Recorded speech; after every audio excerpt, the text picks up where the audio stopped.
Hello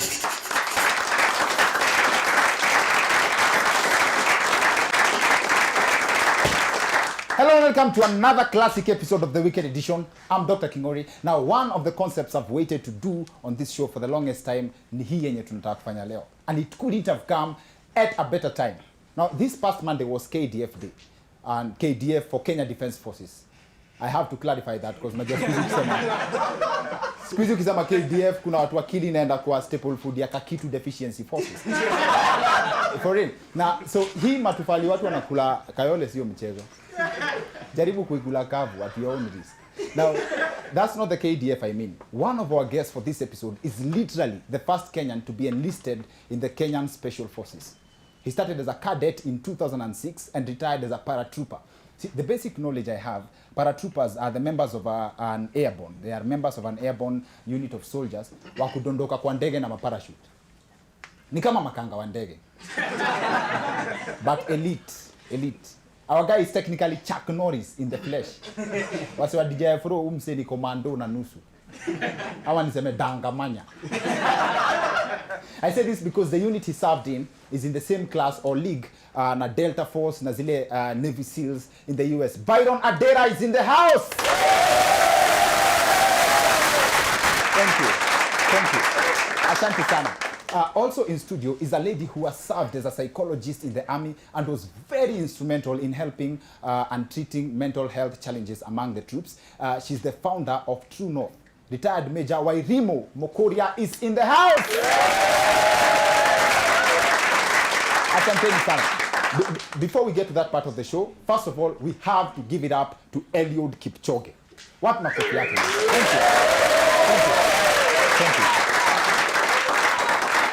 Thank you. That was solid. See, apart from hizi stories za bangi zimejaa kwa news, mara polisi walichoma bangi za mamilioni ya pesa, mara basi la kanisa limepatikana likisafirisha bangi. Apart from all that, courtesy of one Eliud Kipchoge, Kenya has never been this high on the world map. For real. Yes. Never. That was clean. Congratulations are in order for the world champ. Eliud Kipchoge is the first human being in the world to run a marathon in under 2 hours. He finished the 42-kilometer race in 1 hour, 59 minutes and 40 seconds. In the remaining 20 seconds, ndio ijaze 2 hours, in no particular order, he used 10 seconds to greet the deputy president. He used 7 seconds for sign language gratitude.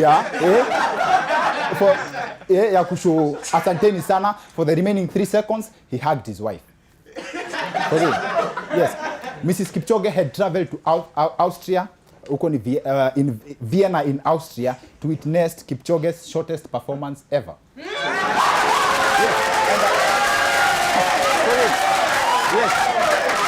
Yes. And haters walisema ati hiyo 20 seconds Kipchoge alibakisha. Hiyo 20 seconds.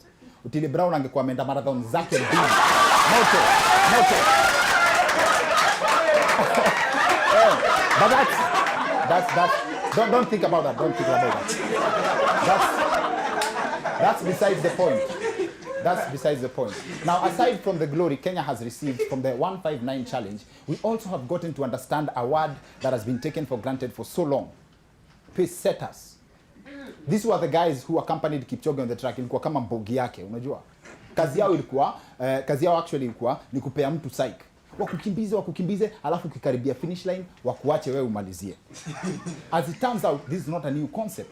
We have pace setters in almost every aspect of life. In fact, here's a rare footage of the original pace setters.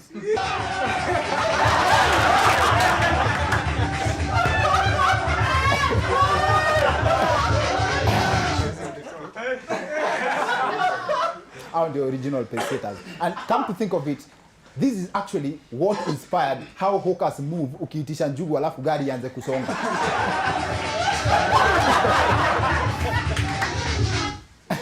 Now that nimeanza kuongelea stories za mat, but it's interesting that hata ndani ya matatu siku hizi kuna pace setters. Unaingia kwa gari kama mmoja wa mwisho, unapata kumbe wewe ndio mmoja wa kwanza. For real. All the other people that you think are passengers, kumbe wanapiga seti. Wanaitwa space setters. Sometimes people push pace setting too far. We've had cases of pace setting even in marriage. Akina Brayo na Kevo. Sorry. Akina Brayo na Kevo wanakukimbizia, alafu ukikaribia finish line ama ukipropose wanakuacha umalizie. Kuna pace setters wengine actually husukuma kwa marriage sana mpaka siku ya harusi ba. Be warned bro. Kuna watu wapendi hiyo mchezo ya pace setting kwa harusi zao.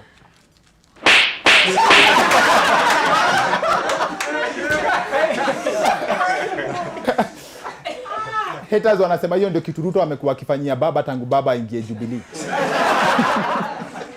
Now talking of government, by the way, one of the election promises was the creation of 1.3 million jobs every year.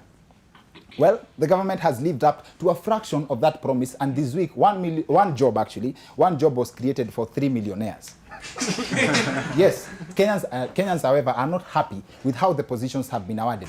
Now, among other parastatal appointments, Kenyans were most angry at the gazettement of former Othaya MP Mary Wambui as the chairperson of the Kenya Employment Authority. At the position should have been awarded to the youth. Guys, it's the Employment Authority. It would be understandable if the complaints were because she had been appointed to chair a parastatal where Kenyan youth are mostly experienced, the Kenya Unemployment Authority. What do Kenyan youth know about employment? What do you know about employment? Now, I stumbled upon this clip said to be actual footage of a Chinese Special Forces soldier in training, and I've watched it several times since.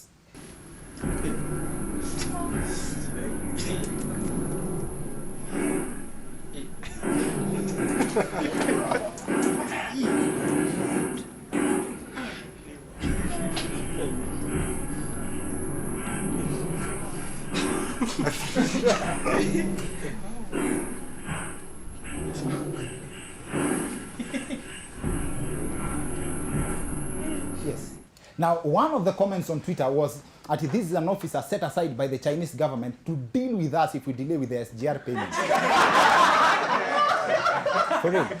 Now, my curiosity led me to search if there is any special forces training in Africa, and I found this exclusive footage. There is a super select breed of men, a special breed of warriors, always ready to answer their nation's call, and who do not live their lives just dreaming of the future they want, but live creating the future they want. Then what's up? Stop shaking in the village. That's okay. No. Okay, but it's not.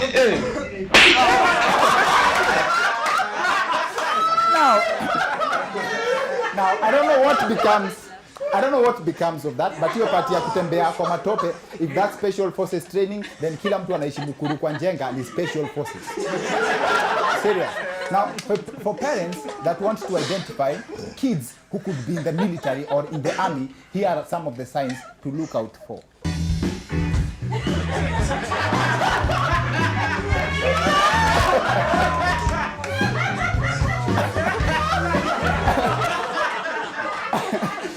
Now, what you have just seen could also pass as an impression of how Kenyans vote in every general elections. Now, this being the week when Kenya Defense Forces were celebrated, appreciated for the good work that they do, the subject of our show tonight is what it takes to be a soldier. I'm very well aware of what comes to mind ukisema soldier. But at least, the role of a soldier, ile kazi ya soldier, which is to protect, is still ingrained deep in people's mind, as was evident in Red Sun's last hit. Soldier! Tumevamiwa! Soldier, tumevamiwa! Kazi ya soldier ni kuprotect watu wakati wamevamiwa. Now, people have different ideas of what it means to be a soldier actually, and there's a lot of mystery surrounding the concept of military and defense, and that's why we've brought pros to help us break it down. Ex-Special Forces Officer Byron Adera and Major retired Wairimo Mukoria will be joining me on the other end of this short break to break this down even further. See you guys in a bit.